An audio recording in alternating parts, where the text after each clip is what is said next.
সবাই আসছে? কাছে আসেন, রোজার দিন জোরে কথা বলা যাবে না।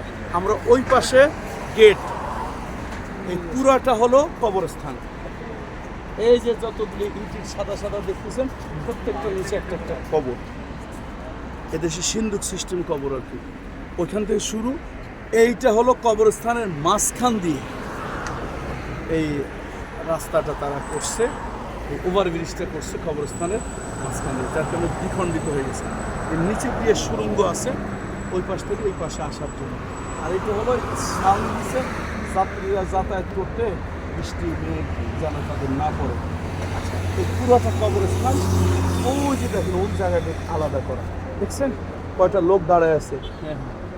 এই জায়গাটুকুর মধ্যে হযরত সুমাইয়া রাদিয়াল্লাহু তাআলা আনহা, তারপরে আম্মাজান খাদিজা রাদিয়াল্লাহু তাআলা আনহা, তৈয়ব, তাহের, কাসেম, রাসূল সাল্লাল্লাহু আলাইহি ওয়াসাল্লামের 3 ছেলে, এরা এদের কবর হলো এই জায়গায়।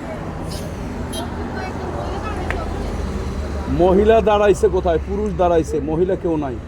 মহিলা থাকলে তো উফ, মহিলা হলে তো আমরাই যাইতাম।